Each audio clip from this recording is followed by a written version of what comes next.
Mobile check करा, बाबांना घराचे फोटो पाठवले असतील. ओ सूरज इस्टेट डेव्हलपर्स यांचे royal planet, Tarabai park, Niruikar colony यामधील प्रॉमिनंट लोकेशनवरील premium house. Gym, basketball court पासून ईव्ही चार्जिंग पर्यंत सर्व अत्याधुनिक सुविधा. प्रशस्त पार्किंगसह कोल्हापुरातील सर्वोत्तम 2 आणि 3 BHK luxurious units. Royal planet, Rajesh Motors समोर, ताराबाई पार्क, कोल्हापूर.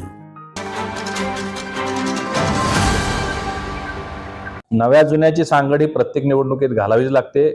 यावेळी आम्ही एक फॉर्म्युला ठरवलेला आहे की यावेळी 25 ते 30% उमेदवार हे तरुण उमेदवार असले पाहिजेत. मग युवक असतील, युवती असतील. तुम्ही मध्यंतरी आमचे सन्माननीय मुख्यमंत्री फडणवीस साहेबांचे वक्तव्य ऐकलं असेल की तरुणांना संधी दिली पाहिजे. तर आमचा सुद्धा प्रयत्न आहे जास्तीत जास्त तरुणांना संधी द्या.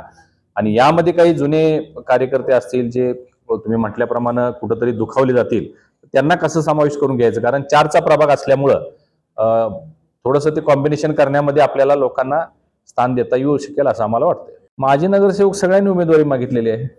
ते मागणारच.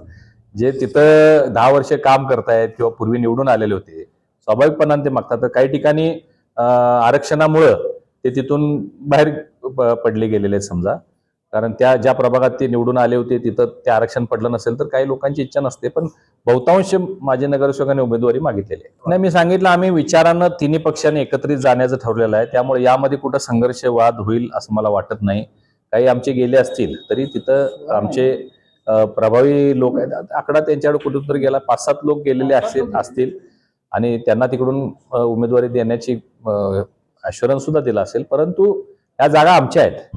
भारतीय जनता पार्टीच्या तारांनीच्या जागा ज्या आहेत त्या स्वाभाविकपणाने आम्ही सोडणार नाही.